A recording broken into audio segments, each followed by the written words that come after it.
Paremos. Listo. Ahora sí, otra vez. ¿Cursa la presentación? Sí, doctora. Ya, perfecto.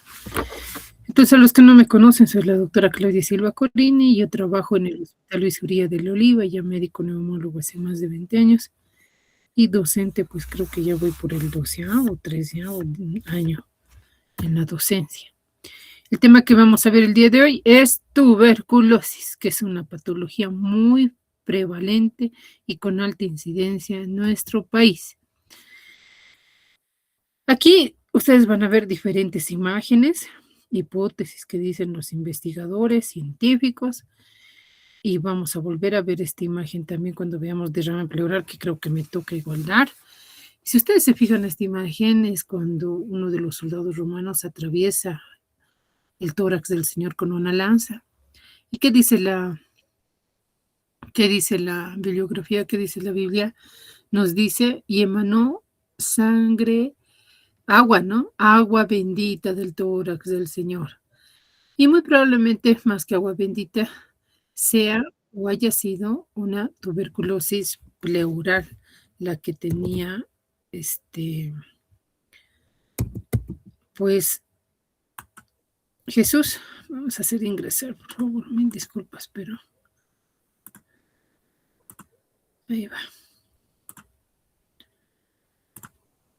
Así como hemos visto en el transcurso de la historia, otros personajes como Simón Bolívar, que es nuestro libertador, que también tenía belleza física y él sí también ha fallecido con lo que es tuberculosis pulmonar.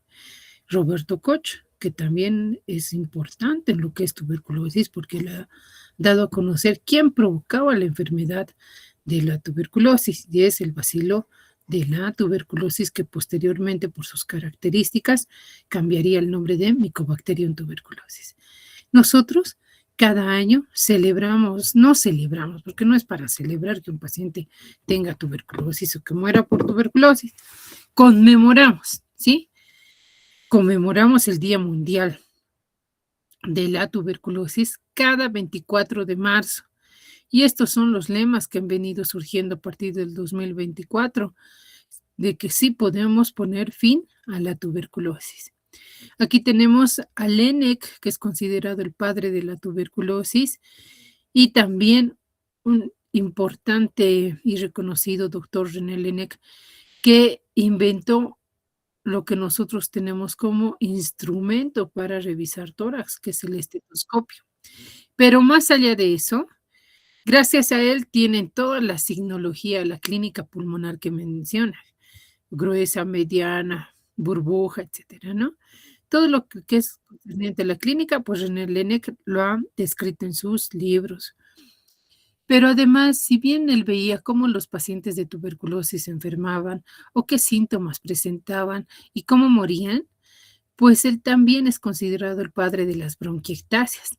Veía que si bien el paciente cursaba o salía o que se curaba de la tuberculosis, veía cómo estos seguían tosiendo, seguían produciendo flemas. Entonces él decía, algo pasa, ¿no? Que sí se ha curado la tuberculosis, pero deja secuelas, y esas secuelas se llaman bronquiectasias. Ese es el ingresor.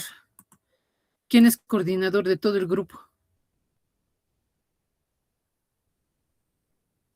Ah, ya se ha salido, se ha arrepentido. Más bien porque iba a deber dulces. No va. Aquí tenemos otra imagen de los tres pastorcitos. Algunos osados dicen que ellos no tenían alucinaciones, que no estaban viendo a la Virgen María, sino que tenían algún problema a nivel neurológico y que más bien sí tenían alucinaciones y que estas alucinaciones muy probablemente se debían a tuberculosis meningia. Aquí tenemos otra pintura de Sandro Botticelli que denomina La Primavera, ¿sí? Donde aquí, miren, si se fijan, reproduce las fases écticas, ¿no? Las febriles, pero que también de una de sus amantes que describe en la bibliografía, ya que también era afectada con lo que es tuberculosis, que ha muerto con tuberculosis. Y sin ir más lejos, yo creo que la última que he visto es de una película de Moulin Rouge, no sé si ustedes la han visto. No les va a hacer dormir, creo que es nomás interesante. Si la ven esta tarde, manera de distraerse en la noche una horita, ahí van a ver toda la clínica florida de la tuberculosis pulmonar, cómo se manifiesta, qué complicaciones tiene y el desenlace que tiene si no se sigue tratamiento, ¿no? Entonces, toda la población, desde todo lo que hemos abarcado, científicos, grandes médicos, niños, esposas de grandes autoridades la época española, actrices, pues fallecen de esta enfermedad, que si no sigues tratamiento, pues es letal. Entonces aquí podemos ver algún dato histórico de lo que es la tuberculosis, que ya se han ido descubriendo más 2400 años antes de Cristo, donde se han visto momias egipcias que tenían lesiones a nivel vertebral, ¿sí? Mal de Pot, conocidas como mal de Pot o tuberculosis osteoarticular. Y en el siglo V, Hipócrates denomina ya con el término tisis, ¿no? Por eso el término de tisiólogos que aún siguen manejando en España se especializan en lo que es tisiología, específicamente en este tipo de pacientes con tuberculosis.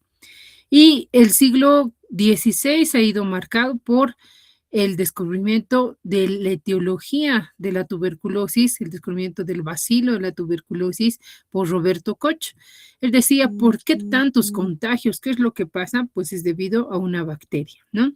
Ya en 1895, algunos indicios de las características radiológicas que se presentan en la tuberculosis.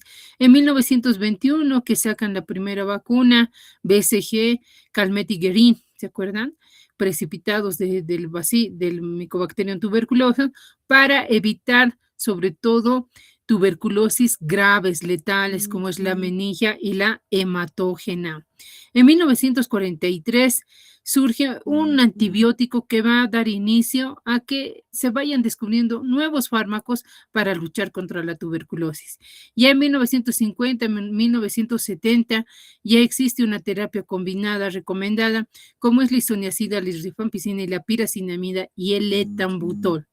En 2010, la primera prueba molecular que sale para hacer una detección precoz de lo que es Mycobacterium tuberculosis. Ya me está escribiendo tanto. Ya en 2020 existen tratamientos de segunda línea, sobre todo dirigidos a los pacientes MDRs, ¿no? Y también otras pruebas moleculares que nos ayudan a la identificación rápida y así poder dar un tratamiento oportuno antes de que ese paciente quede totalmente secuelado. Entonces, recordamos nosotros cuál es la función del aparato respiratorio.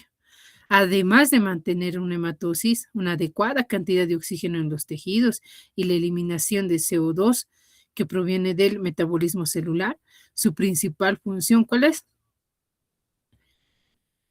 La de transportar el oxígeno, ya sea por vía nasal, orofaringe, ¿sí? Y que se produzca este adecuado intercambio hematogaseoso para que se distribuya el oxígeno a los diferentes tejidos. Principalmente su prioridad es que le llegue pues oxígeno al cerebro, al hígado, al corazón, a los riñones, ¿sí? Y lo último que le importa es la piel. De ahí los datos de hipoxia tisular, cuando hay datos de eritrocianosis. ¿Cuál es el concepto de la tuberculosis? Es una enfermedad infecciosa, transmisible, de distribución universal con historia progresiva de agresión a la especie humana. Esto es lo que nos dice Victorino Farga y José Antonio Caminero. ¿Qué más nos dice el manual del Programa Nacional de Tuberculosis? Nos dice es una enfermedad social, infecciosa, contagiosa, de evolución crónica y curable.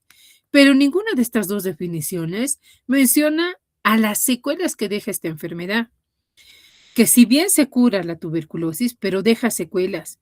Y esas secuelas muchas veces deterioran la calidad de vida del paciente de forma significativa. Otra de las definiciones que menciona el Programa Nacional de Tuberculosis es el sintomático respiratorio. ¿Qué es el sintomático respiratorio? Pues es es aquella persona que tose y expectora por más de 15 días.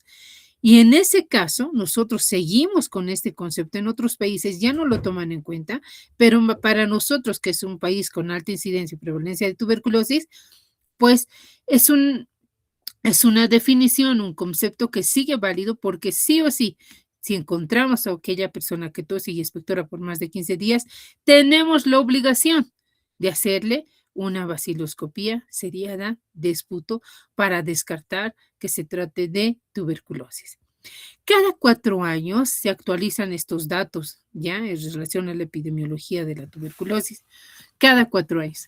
Entonces, el último informe ha salido el 2022, donde se estimó que 35,000 personas a nivel mundial han muerto por tuberculosis.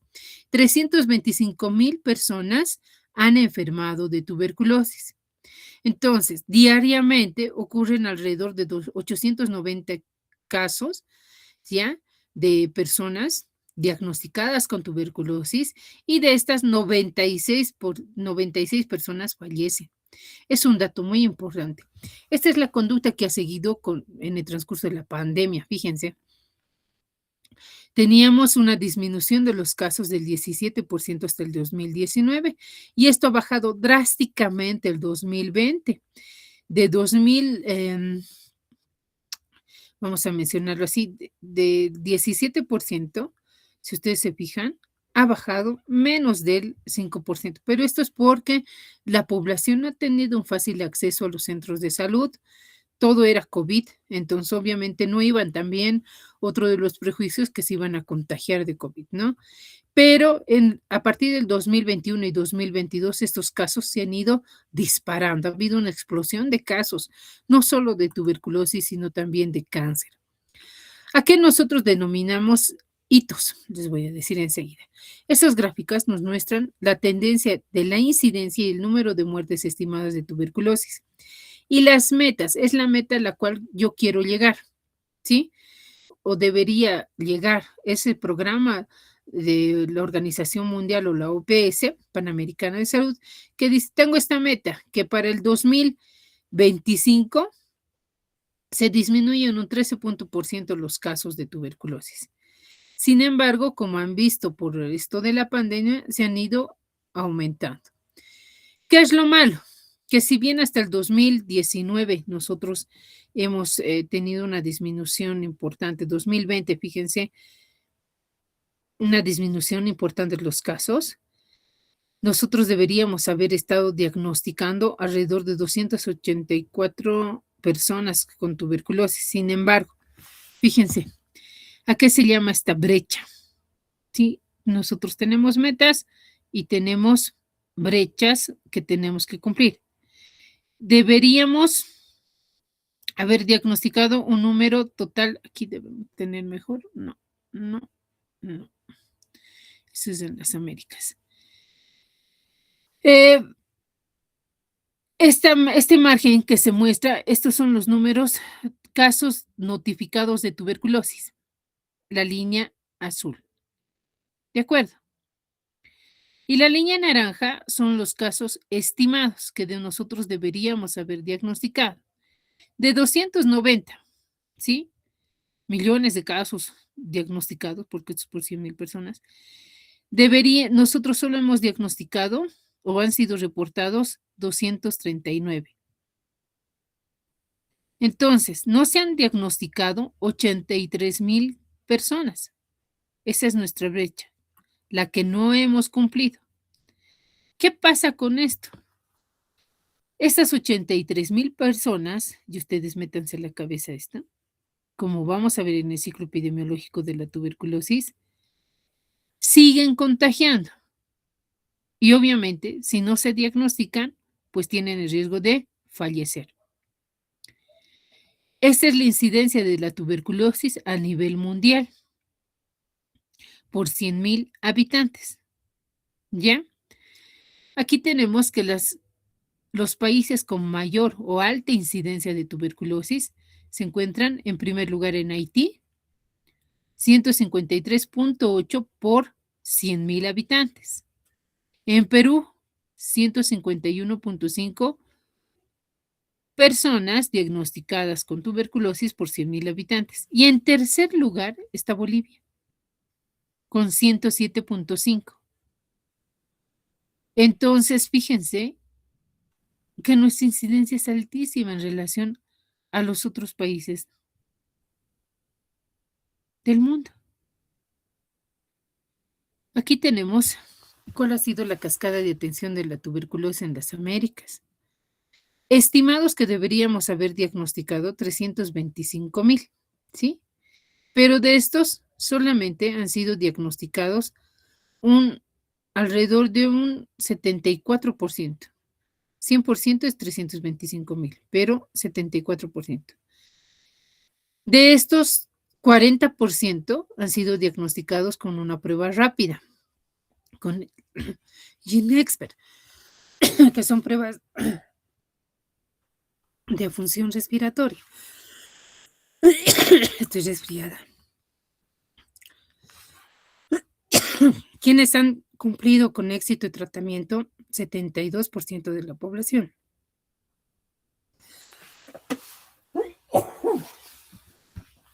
Un break.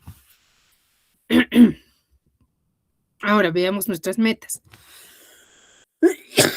La meta es 90%, pero solamente se ha logrado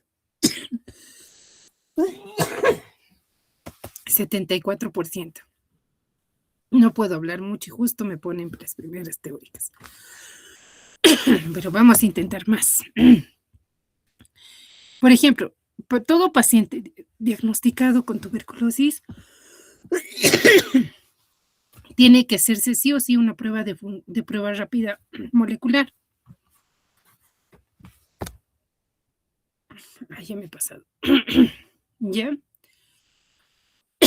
En un 100% de los casos, pero solamente 40% ha hecho estas pruebas.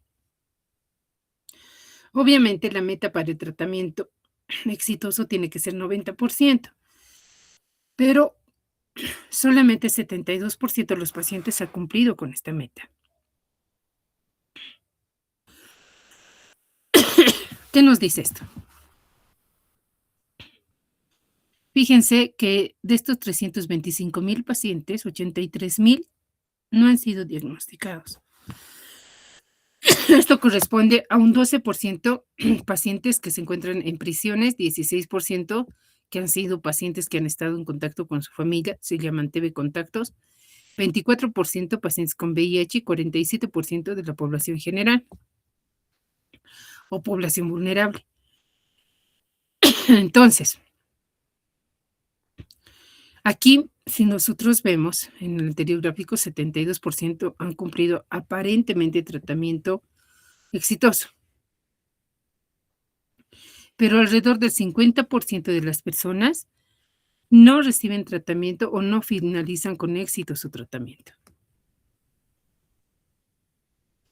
Esta es la tasa de notificación de pacientes con tuberculosis en poblaciones vulnerables. En prisioneros, en primer lugar está la detección de tuberculosis en Haití, luego Paraguay, Venezuela, El Salvador, Perú, y también nos encontramos nosotros, con 2,273 casos notificados. Pueblos indígenas. Aquí en Paraguay, 314 casos, Panamá 98, Venezuela 78, Brasil, esto es población general, y población indígena es de 59 casos, Colombia 20 y México 11. Entonces, fíjense, es lo más importante la incidencia. Pacientes con coinfección, tuberculosis VIH. Tenemos un número importante también de estos pacientes diagnosticados con tuberculosis multidrogo resistente, que fíjense, es un cuadro que nos reporta la incidencia de casos estimados, los notificados y los que han hecho tratamiento. desde 2018 hasta el 2022 respectivamente.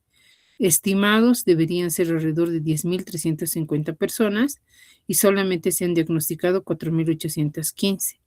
De estas han cumplido tratamiento efectivo 100%, ¿no? Es lo bueno. Pero hay una brecha importante aquí que se ha perdido. La mitad de los casos generalmente que han seguido contagiando y muriendo por falta del diagnóstico oportuno y tratamiento también oportuno.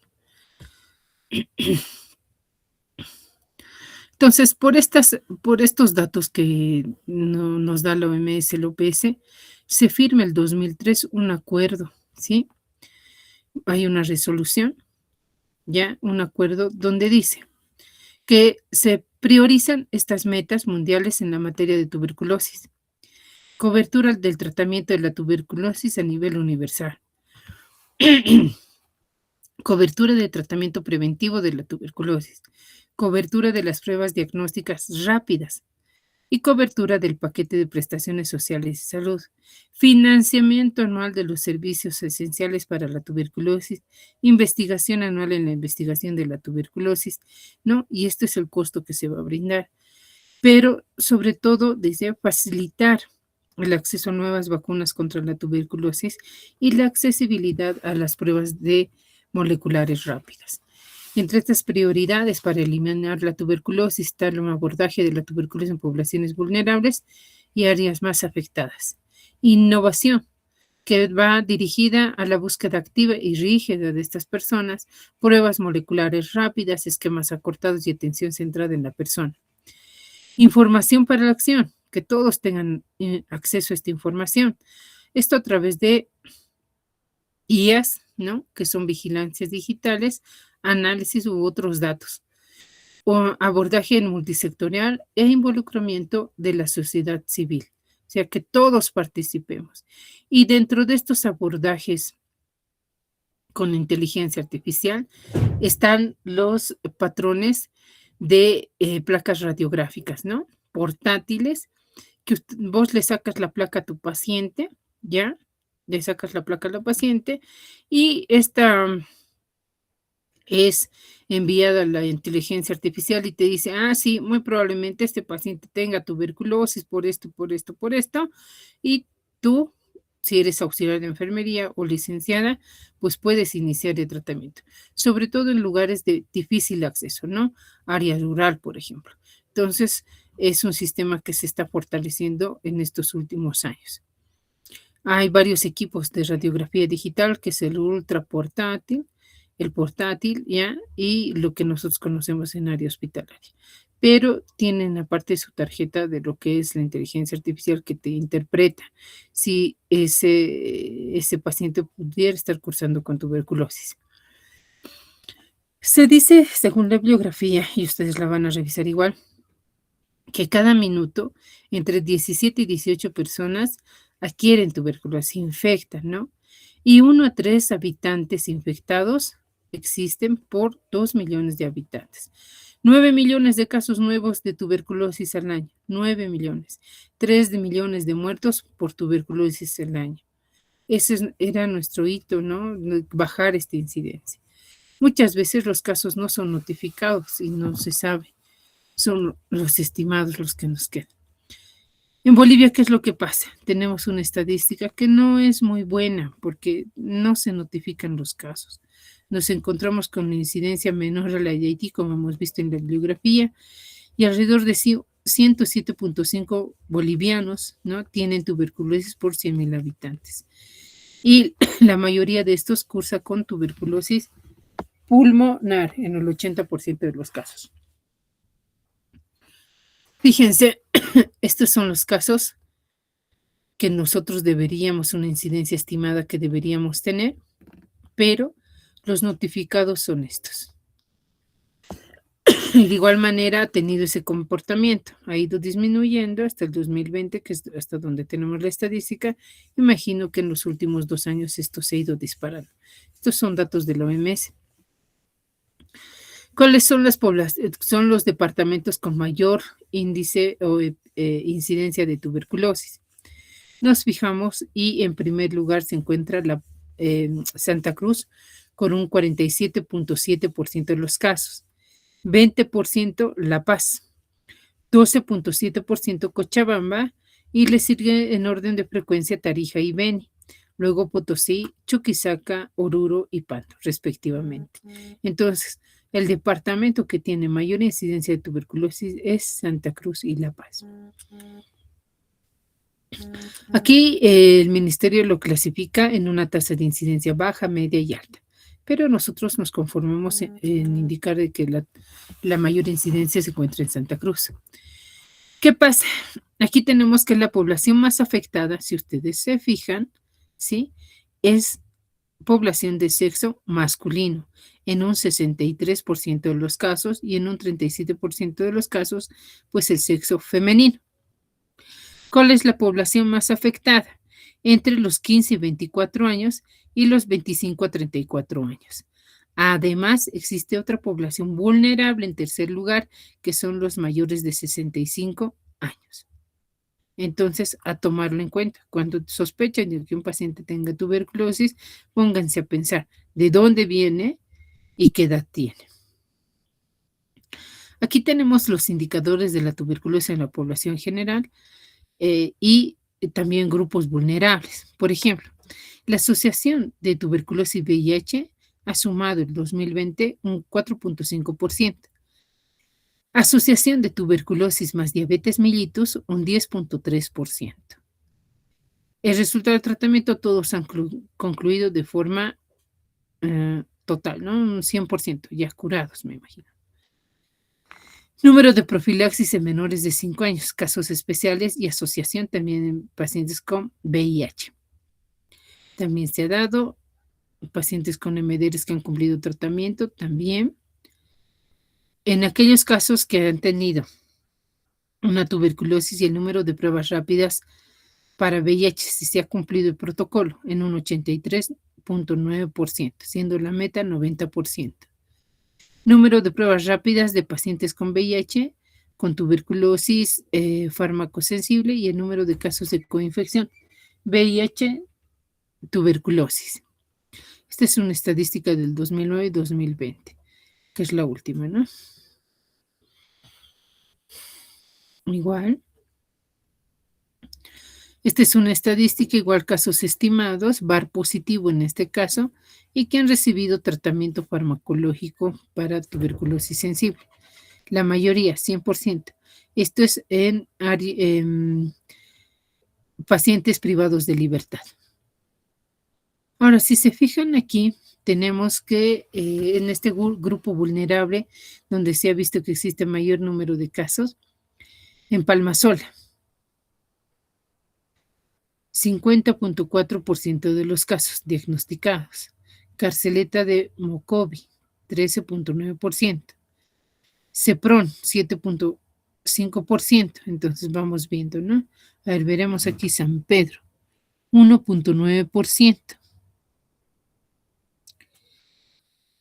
Ahora, esta asociación, además, aquí te reporta de los privados de libertad, la asociación con tuberculosis y VIH, que suma un 4.9%, o sea, 13 casos. Y asociación diabetes mellitus tuberculosis, que es casi el doble, 7.9% de los casos.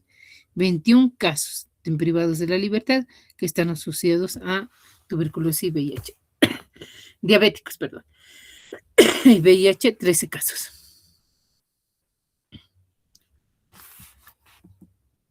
Ahora, aquí está el número de casos de comorbilidad, asociación, tuberculosis, diabetes mellitus notificados en Bolivia. Mayor índice tenemos en Santa Cruz. Luego le sigue en orden de frecuencia, en este caso, Beni. Y en tercer lugar, ¿no?, está La Paz, pero varía en los años 2018 y 2019. Centros penitenciarios que ya hemos visto, igual. Eso es un repaso de lo que es epidemiología, pero es muy importante que sepan la situación actual en la que estamos, sobre todo Bolivia, ¿no? Las poblaciones, los grupos etarios, el sexo más afectado. ¿Cuál es la etiología, la transmisión y la patogenia? ¿Qué es lo que pasa? Primero vamos a ver las características microbiológicas de Mycobacterium tuberculosis. ¿De dónde viene? ¿De qué género? Pues de Mycobacterium. Pertenece al orden de los actinomycetales, ¿sí? Y dentro de estos orden micomycetales se encuentra la familia de Mycobacterias, Actinomyces, Streptomycetae y Nocardias, ¿sí? Dentro de este orden. ¿A qué familia pertenece Mycobacterium tuberculosis? Pues contiene un solo género y es el género de Mycobacterium. Y este género de Mycobacterium tiene 170 especies de micobacterias diferentes. Entonces, si ustedes se fijan, aquí tenemos la evolución del complejo de Mycobacterium tuberculosis, que ha ido modificando genéticamente, y también las 170 especies de micobacterias que tenemos. ¿Qué característica tiene genéticamente el Mycobacterium tuberculosis? Se caracteriza por compartir un alto grado de homología nucleótida, presentando un 99.95% de identidad y una secuencia idéntica del RNA en el segmento 16S. Se lo considera un grupo genéticamente monomórfico, ya que el intercambio de material genético por transferencia horizontal de genes es un evento muy raro entre estas micobacterias. Hablamos de linaje. ¿Cuándo hablamos de linaje? Pues son las formas de tuberculosis que se han ido presentando en las diferentes regiones geográficas. Solo de eso nos habla los linajes. Y sí se ha presentado algún tipo de resistencia farmacológica en estas áreas geográficas. Entonces podemos nosotros indicar que pertenece al linaje 1 porque se ha presentado Mycobacterium en Filipinas y India, ¿no? O linaje 2, que pertenece al este de Asia, linaje 3 a India y este de África. En Europa y América hablamos de linaje 4. Linaje 7, Utopía, ¿sí? Son las diferentes cepas que se pueden adaptar también al hombre. Una característica de micobacterias ya es que pueden adaptarse a los animales, ya, pero que son capaces de establecer infecciones y transmitirse entre especies de distintas de animales, pero muy difícilmente al hombre. Otras características microbiológicas. Mycobacterium tuberculoso es resistente al frío, a la congelación y a la desecación. Es muy sensible al calor, a los rayos ultravioleta, pero sobre todo tipo C. Aerobio preferencial. ¿Por qué se lo dice aerobio preferencial? Porque le gusta contar con grandes cantidades de oxígeno para poderse multiplicar, para pasarla bien y tener un pH adecuado, ¿no? No muy ácido, porque ahí no se va a poder multiplicar muy bien.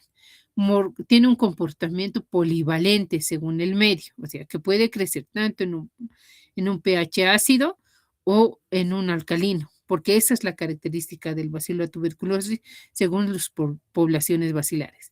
Es anaerobio facultativo en ambientes aerofílicos en estadios tardíos de la infección. Otra característica es la pared gruesa celular que tiene, que es debido a los ácidos micólicos que existen ahí y que gracias a estos ácidos micólicos le dan la característica de no teñirse como cualquier otra bacteria gram, sino con una tinción especial que es la Ciel-Nielsen, que es la ácido alcohol resistente. Tiene capacidad de cambiar hacia un estado durmiente. Tiene 7 linajes, tiene varios genotipos LAM y Harlem que causan resistencia a drogas por mutaciones genéticas y no resistencia por plásmidos. Entonces aquí hay algunas características de los rayos ultravioleta. Y aquí vamos a ver que las condiciones óptimas para que el bacilo de la tuberculosis se multiplique, pues es causar lesiones en los ápices de los pulmones, ¿no? ¿Por qué? Porque ahí tiene condiciones ideales para multiplicarse debido a la elevada tensión de oxígeno a ese nivel. Fíjense cuán complejo es el genoma de Mycobacterium tuberculosis. Importante. Tiene un contenido de guanosina, citosina de 65.6%, cerca de 4,000 genes 16 secuencias de inserción y 50 genes que codifican para una RNA estable. Si ustedes se fijan, este gráfico es la estructura de la pared de Mycobacterium tuberculosis, que es hidrofóbica, serosa y rica en ácidos micólicos, que le da la característica, además de estas cualidades, de tener un mosaico de antígenos para decir, vengan aquí, defiéndanse, llamar a todo el ejército que vamos a ver a continuación, ya de nuestro sistema inmunológico, pero también de burlarlo, de ser resistente a este sistema inmunológico, como las proteínas de Shoah agudo, que evaden nuestras defensas, la propiedad inmunosupresora linfocitaria, gracias al arabinogalactano, los cordones, el factor cordón, que le dicen que se forma como cordones para evitar de que nuestras defensas puedan ingresar a esta célula y destruirla.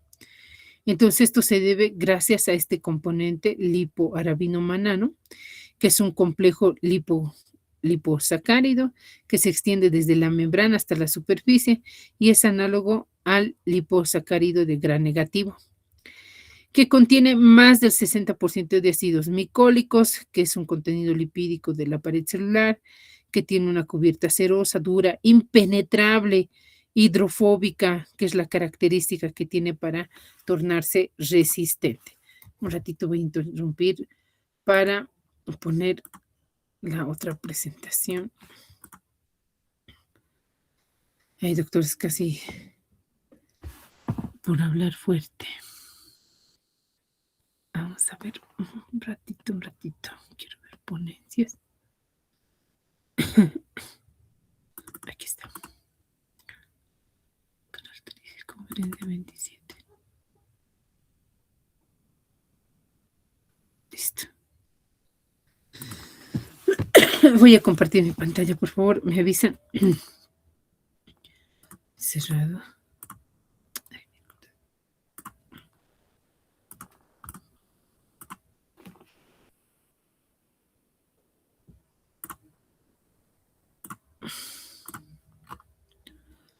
Aquí estamos. Bueno, esta es una, vamos a adelantar un poquito y aquí estamos, ¿no? Vamos a adelantar porque tenemos que hacerlo de manera resumida en ustedes. Eso es lo que hemos visto, las características, los ácidos micólicos, la estructura que tiene, los receptores de reconocimiento para Mycobacterium tuberculosis que se encuentran en la superficie de las células, ¿no? Que son receptores tipo TOL, receptores lecitinas tipo C, DC designe, MINCLES, que tienen la superficie tanto de nuestras células que nos ayudan a defendernos. Y fíjense, no es algo sencillo. Nuestro cuerpo, nuestro sistema inmune está en constante alerta, estresado para defendernos frente a Mycobacterium tuberculosis, ¿no? Y esta respuesta inmune, pues lo que facilita es reconocer estas moléculas, ¿sí? De Mycobacterium tuberculosis, activar una respuesta inmune, activando a citoquinas, activando al sistema humoral, celular. ¿Para qué? Cuyo objetivo solamente control de la infección, para que disminuya esta carga bacteriana y aumente la respuesta inmune. Y muchas veces en este esfuerzo hacen que se logren terribles cicatrices en nuestro pulmón.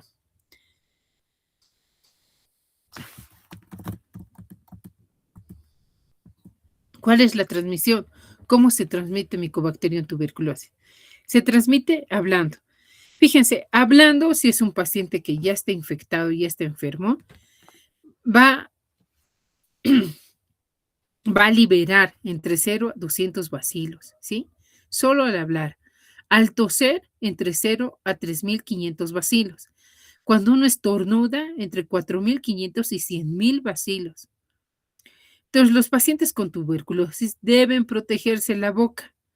Sí, ellos son los principales. Por eso es importante que nosotros exijamos que ese paciente se coloque barbijo y se tape la boca cuando tose, habla ¿sí? O esté estornudando. Es importante porque nosotros vamos a estar expuestos a esto y más si no está con tratamiento o no está diagnosticado. ¿El barbijo sirve? Sí, pero solo si lo utiliza el enfermo. A nosotros también nos sirve para protegernos, pero utilizar un buen barbijo. El barbijo quirúrgico no me sirve de nada porque los poros son muy gruesos, entonces el bacilo de la tuberculosis ingresa fácilmente. ¿Cuáles son los mecanismos de transmisión? Son cutáneo mucoso, urogenital, por inoculación o vía transplacentaria. Para ver la cadena epidemiológica de transmisión de la tuberculosis es importante ver estos 4 aspectos. Fíjense, el agente causal, 2, el reservorio, que es la fuente de infección, 3, el mecanismo de transmisión, 4, el huésped susceptible. Transmisión y patogenia. El agente causal, ¿quién es? El bacilo de la tuberculosis, ¿sí? A quien le gusta destruir. El reservorio es la fuente de infección, somos nosotros. Son poblaciones o grupos vulnerables. El reservorio, que es la fuente de infección, es hombre o mujer, sano o infectado. También pueden ser los animales, pero en el caso de ganado bovino, por ejemplo, en el caso de Mycobacterium bovis, también se ha visto alguna afección en monos, perros, gatos, etc.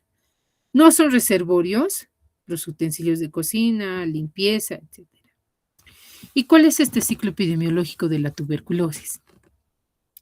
Comienza con una fuente de infección que es el paciente que es BK positivo, o sea, es contagioso e infeccioso. Este paciente, que es es uno solo, infecta a 20, infecta a 20. A esta primera fase se la conoce como transmisión exitosa.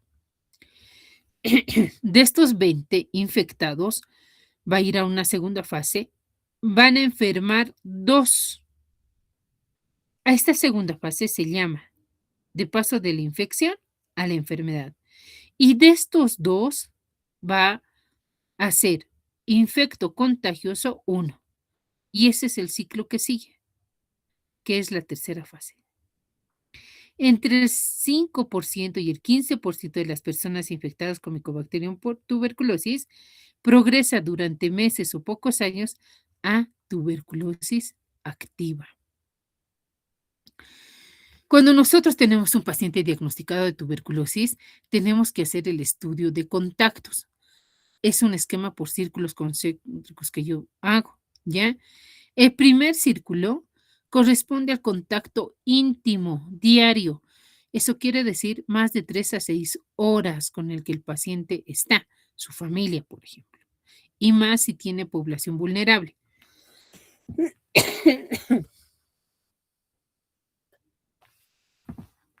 Estamos hablando de niños menores de 5 años y mayores de 65, o que tengan alguna enfermedad inmunológica o metabólica, como la diabetes mellitus, colagenopatía, síndrome renal crónico, ¿no? Entonces, a tomar en cuenta esa situación. Tienen que sí o sí ser vigilados y diagnosticados. El segundo círculo, que corresponde al contacto frecuente, un contacto diario, pero menos de 6 horas. Un tercer círculo, que es el esporádico y que no es a diario, ¿no? Aquí como ejemplos están los centros lúdicos, deportivos, donde participa el paciente. Otra vez, tenemos en nuestra cadena epidemiológica que el sexo más frecuente son los hombres en un 60-70% de afectados con tuberculosis y un 30-40% las mujeres. ¿A quién va a afectar más? ¿Cuáles son los susceptibles de enfermar? Pues los extremos de la vida, menores de 5 años y mayores de 65. Aquel paciente que tenga factores de riesgo, VIH, diabetes mellitus, colagenopatía, enfermedad renal crónica, paciente oncológico, paciente trasplantado. Entonces, estos grupos vulnerables se resumen en este gráfico que nos dice alto riesgo de desarrollar tuberculosis, pacientes inmunocomprometidos, aquellos que tienen medicamentos inmunosupresores, pacientes oncológicos, por ejemplo, en un linfoma que reciba tratamiento con Bendamustine. El bendamustine, ¿qué hace? Inactiva el factor de necrosis tumoral alfa, por ende no va a activar otros mecanismos para defendernos de la tuberculosis. Solo como ejemplo. Luego tenemos alto riesgo de transmisión en los hospitales, en las clínicas, los profesores y las escuelas. Alto riesgo de exposición. Aquellos pacientes de migrantes, contactos TB, pacientes con personal de laboratorio, trabajadores de salud, privados de libertad, pacientes tratados previamente. Entonces, a tomarlo en cuenta cuando estén sospechando de tuberculosis, ya que reúne un criterio epidemiológico este dato. Entonces, aquí tenemos otros factores de riesgo que nos hacen susceptibles de enfermar. Y aquí pueden ver a la diabetes, a pacientes con tratamiento que inhibe factor de necrosis tumoral alfa, trasplantados, pacientes que utilizan corticoides por prolongado tiempo, adolescentes, aquellos pacientes con inmunodeficiencias genéticas, pacientes con patología pulmonar. ¿Qué es lo que pasa? ¿Cuál es el inicio de la patogenia de la tuberculosis? Primero, debemos recordar que nosotros al hablar, al toser, al estornudar, liberamos gotitas de Lugar. Y estos tienen una característica. Las que son de gran tamaño son las que caen rápidamente al piso, pero las que son de menor tamaño se quedan suspendidas en el aire. Cada gotita de flúor en el caso de tuberculosis tiene núcleos y estos núcleos alojan alrededor de 1 a 3 micobacterias o bacilos, les vamos a decir bacilos de tuberculosis, 1 a 3 por cada núcleo. Entonces, fíjense, de ahí la importancia que tiene que el paciente se tape la boca, ¿sí? Utilice barbijo. Entonces, la transmisión es aerógena, ¿sí? Aquí otro mecanismo de defensa que nosotros tenemos al inhalar estas gotitas grandes, estas partículas, son atrapadas por nuestro sistema de defensa a nivel de la nasofaringe o orofaringe en vía aérea superior. Y estos núcleos goticulares que miden entre 1 a 5 micras, estas sí van a llegar al alveolo y pueden llegar a desarrollar lo que es la enfermedad. Estos núcleos goticulares, entonces, llegan rápidamente a lo que son los alveolos, entre 1 a 3 bacilos por cada núcleo. Ahora, la tuberculosis no siempre va a ser pulmonar. Pueden existir otras formas como las extrapulmonares. Y aquí tiene algo que ver muy importante, que al bacilo de tuberculosis le gusta donde hay oxígeno, ¿verdad? Donde existe un sistema retículo endotelial abundante, donde existe alta tensión de oxígeno, como los pulmones a nivel de los lóbulos superiores y dorsales. Pero también donde hay estas características son encerosas, como la pleura, peritoneo, las meninges, las metáfisis de los huesos largos, riñón y órganos genitales. Es por eso también este 20% que queda, que puede traducirse en tuberculosis extrapulmonar. Sin embargo, la afección a nivel extrapulmonar, el compromiso, la llegada de estos bacilos a estas cerosas, es en meses. Aquí tenemos un 80-85% de los casos se reporta como una tuberculosis pulmonar y un 15% de los casos extrapulmonar, donde la linfática se encuentra en un 40% de los casos, la pleural un 27% de los casos, la genitourinaria 20% de los casos, miliar 7% y en otros casos el 6%. Ingresa, muy bien. Nosotros ya hemos inhalado estos bacilos de la tuberculosis y han sido vencidos nuestras primeras barreras anatómicas y fisiológicas de la vía aérea superior. Llegaron al alveolo, ¿sí? Que es la prima infección. Aquí se activa una respuesta innata que tiene menor especificidad, es rápida, minutos a horas, pero no tiene memoria. Hay una respuesta adaptativa, mayor especificidad, es lenta de días a semanas, pero tiene memoria. Aquí surge una respuesta inmunológica rápida, fíjense, que está mediada por células, estos antígenos que les decía, que son reconocidos por los macrófagos, por las células inmunitarias, ya activan a lo que es la interleucina 2. Esta interleucina 2 va a decir, no, vengan aquí, macrófagos, hagan su trabajo, tienen que destruir al bacilo de la tuberculosis.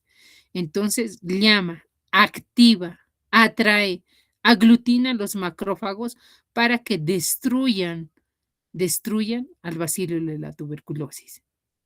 Aquí están todos estos antígenos que se activan para, ¿qué? Para activar a la interleucina 2. Y pues de esta manera, este macrófago destruye al bacilo de la tuberculosis.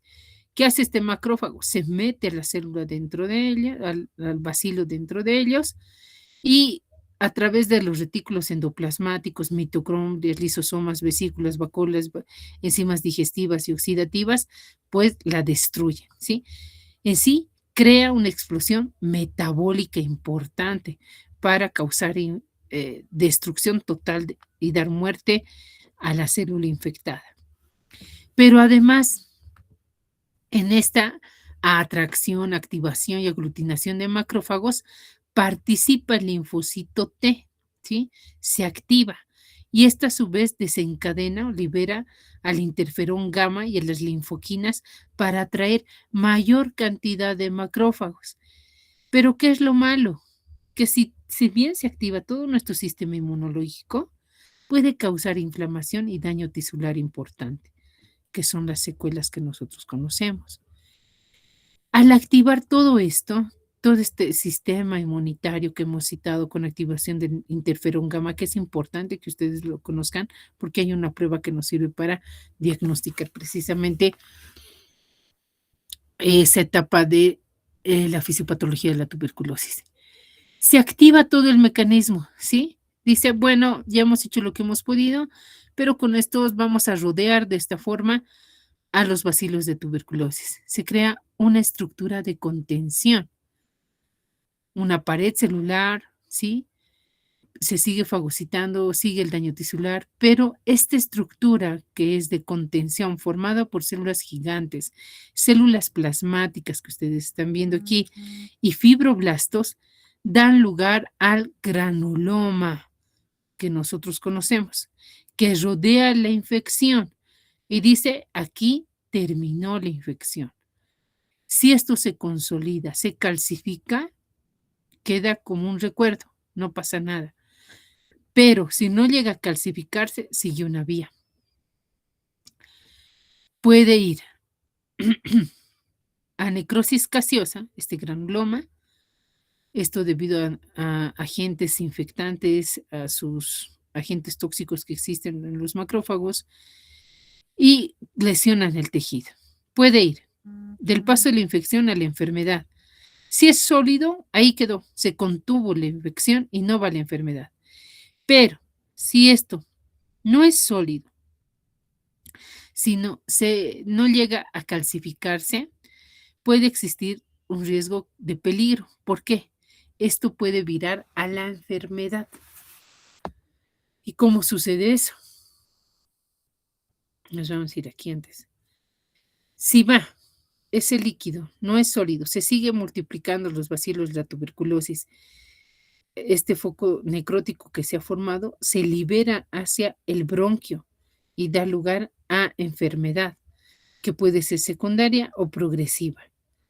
Y secundaria que puede ser por reactivación o reinfección. Cuando decimos que se trata de una reactivación endógena, cuando hay focos latentes, siembras postprimarias. Y cuando hay una reinfección exógena, secundaria a nuevas infecciones o pacientes infectados ya antes. Y aquí ya puede producirse una cavitación, etcétera. Y puede ser una tuberculosis ya progresiva que afecta al pulmón o puede ser una tuberculosis extrapulmonar, generalmente en pacientes con comorbilidades. Pero cuando ya hablamos de que este granuloma ha contenido la infección, se está calcificando, es un granuloma sólido, cicatriza bien, escuchen bien, entonces no nos preocupamos porque decimos no hay microorganismos viables. Pero si no cicatriza, hay microorganismos viables. A eso se conoce como estado de latencia, tuberculosis latente. Han quedado bacilos, pero no están dando enfermedad, no están causando síntomas. La tuberculosis latente se define como un estado persistente de la respuesta inmune a antígenos de Mycobacterium tuberculosis, pero sin evidencia de tuberculosis activa. Por lo tanto, la tuberculosis latente no tiene síntomas, no causa la muerte del paciente. Esta sí, porque ya ha ido a una tuberculosis secundaria o progresiva. ¿Y esto por qué? ¿Por qué hay tuberculosis latente y secundaria, progresiva?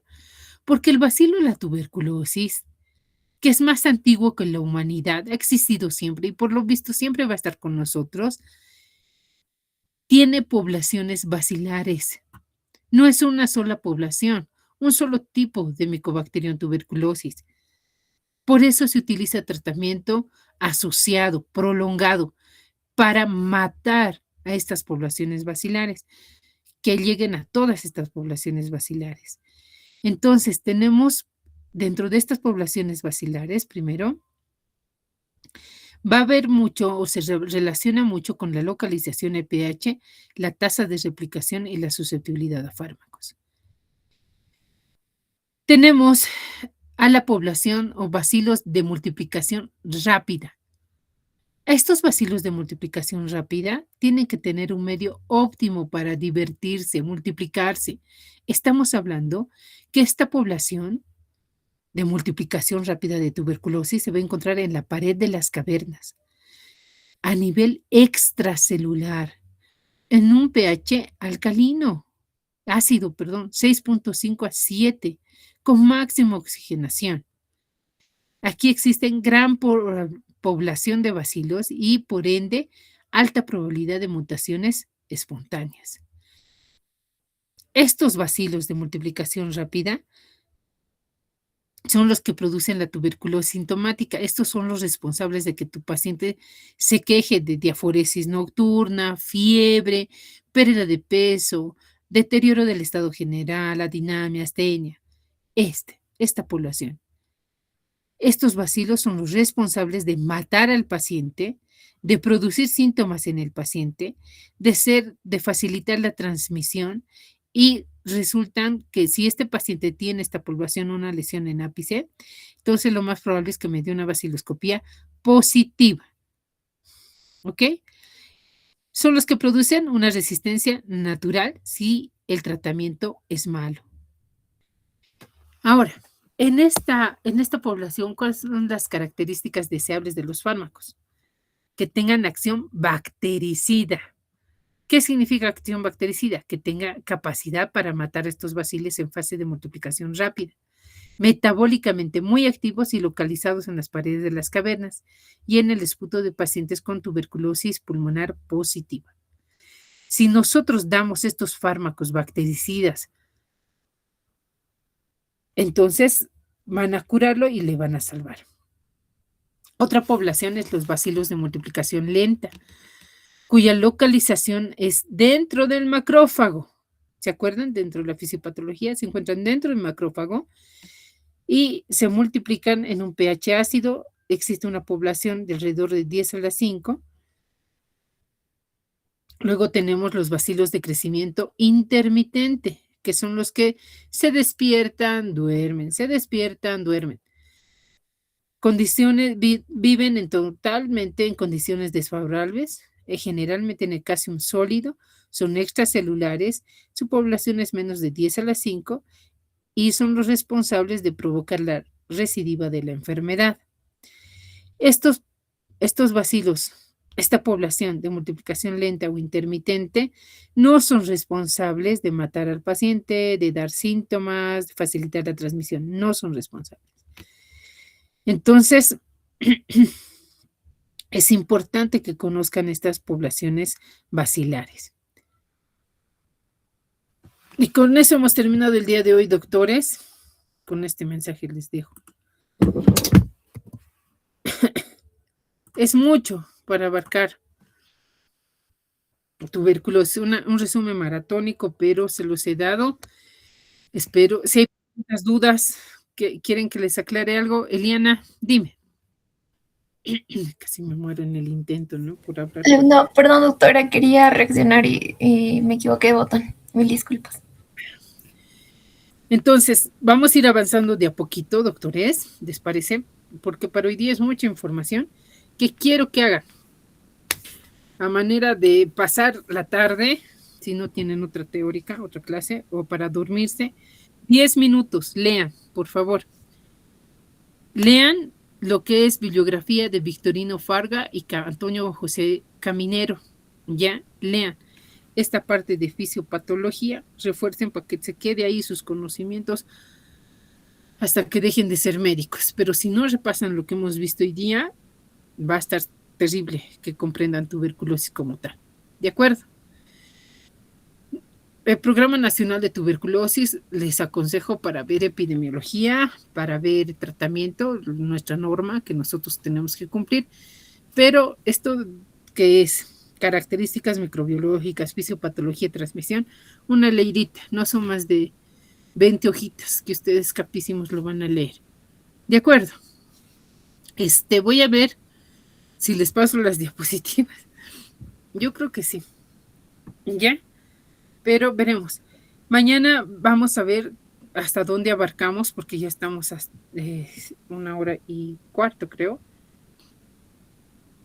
Vamos a ver tratamientos y criterio clínico y radiológico. ¿De acuerdo, doctores? No los quiero molestar mucho, porque más de 1 hora la teórica no es recomendable. Mañana también tenemos teórica y el miércoles y jueves igual, ¿no? Son 4 clases. Vamos a alcanzar. Por derrame pleural tenemos que ver. Listo, doctores. Entonces, terminamos el día de hoy. Les espero mañana. Buenas tardes.